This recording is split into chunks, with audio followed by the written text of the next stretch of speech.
Good day, Hill family. Hello, good day, Hill family. I'm gonna do smothered pork chops today, and I wanted to show y'all the ingredients. Main thing, I'm gonna put garlic powder on there.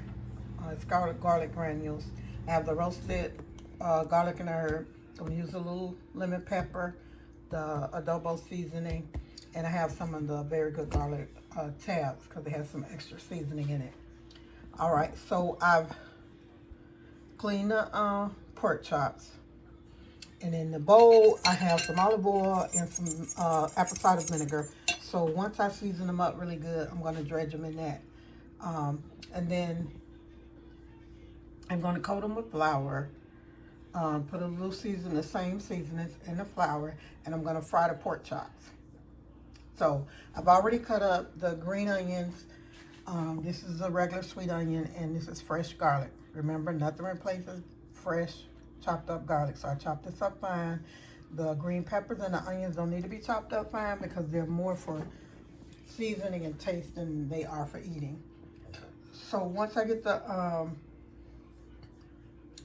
pork chops seasoned, dredged, and stuff, and then I'm gonna put them in a flour and fry them. You fry them all, and then they're very thin pork chops. I rarely eat pork chops. Maybe once, twice a year at the most. So they're very thin, so it won't take long to fry them. I'm gonna come back to it, but I want to make sure you see.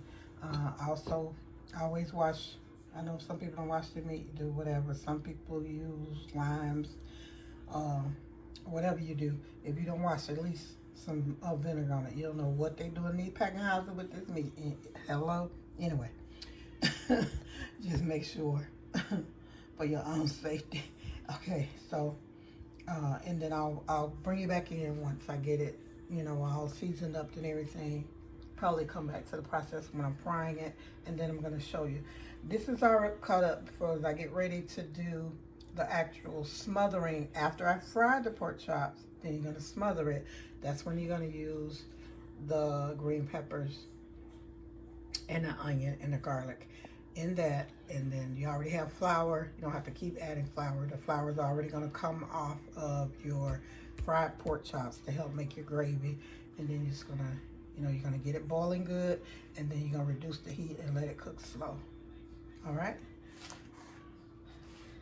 And then I believe it's salt and pepper in this one.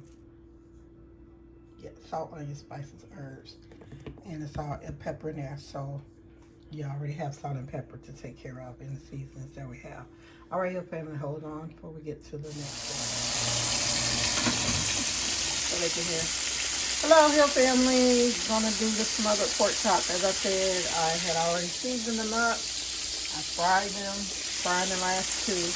And then I'm gonna, once I'm done with these, I put it on there and let the grease kind of drain out. It'll still be a little bit in there for when I get ready to smother them. So once these two are completely done, I'm gonna transfer it to a different pan. And then that's where I'm going to, you can add water or you can add chicken broth. And then you're gonna simmer the pork chops to smother them. So, and then that'll make your own gravy. The water, you're gonna bring it to a boil. You're gonna add in the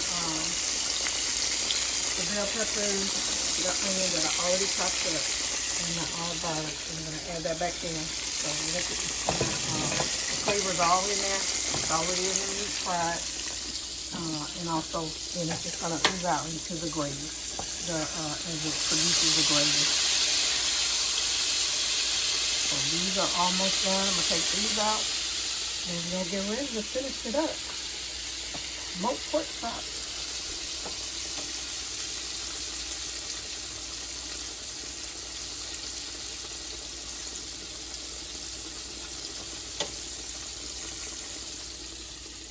All right, here, family. Let me get transferred to the next process, and then I'll add you back in.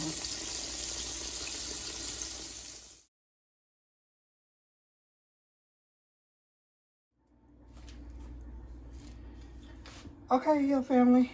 Welcome to the smothered pork chops. I'm into the next step. Okay, I have the larger frying pan, um, the caliper.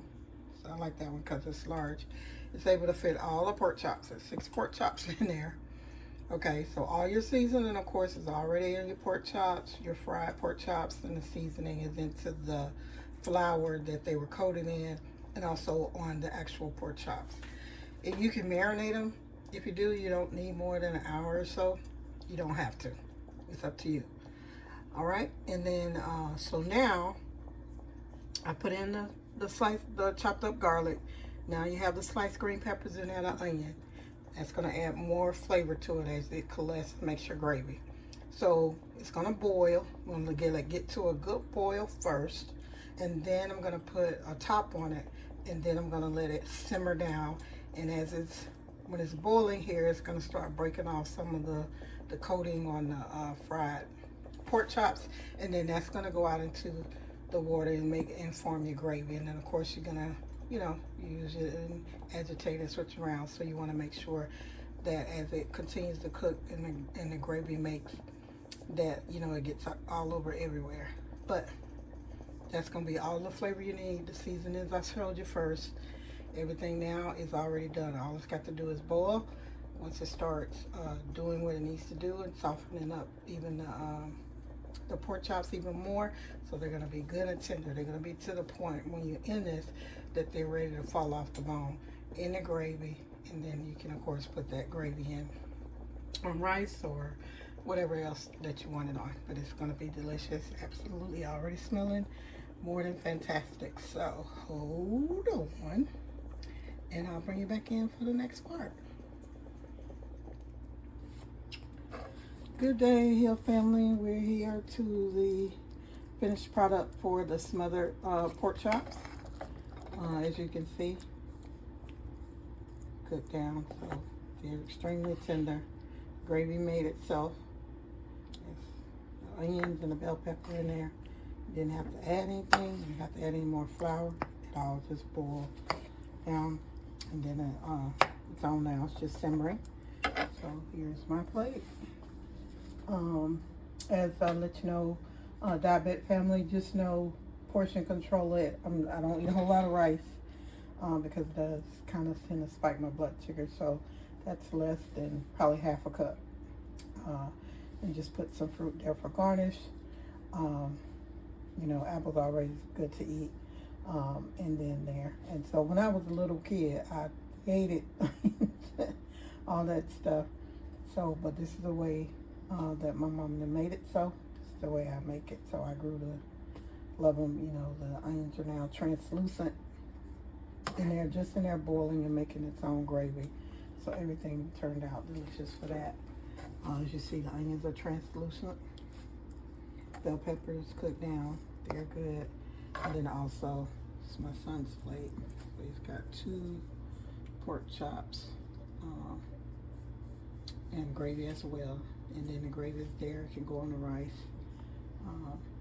And then there, just a little bit of the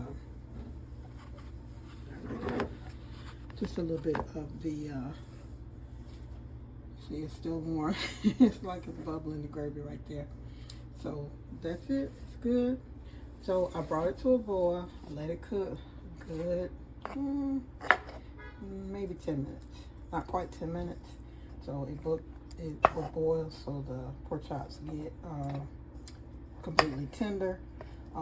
As the coating from the fried pork chops lifts off, it goes into your water and makes your gravy. You don't have to add any other flour. It's all good. And then you let it simmer. So, and that's what it's still on simmering right now. But you would just let it simmer down, and they turn into delicious. You don't have to add anything extra flavoring for the gravy. It's all in there from when you flavored when I seasoned the actual pork chop. All right, we down. We completely finished. The seasoning, of course, I said is all in there. When you season the pork chops, when you season the flours, the same season I put on the pork chops, I put into the flour, and then I coated it. I dredged it in the olive oil, remember, and the vinegar. Dredged the pork chops, and then I fried them. Then put them in here. All of them fit in this larger skillet, along with the chopped up bell pepper and onions that I showed you. So your seasoning is all in there. All it did was boil, and to tenderize, and also to coat off to make your gravy. And it's what do they say? Absolutely delicious. You gotta have it. You know you want to try it. Gotta have these smothered pork chops. 1, 2, 3. Perfectly seasoned, tender, and delicious.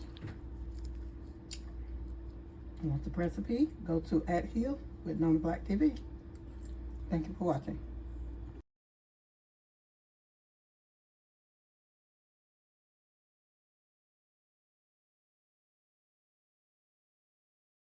May the Lord watch between me and thee while we are absent one from another.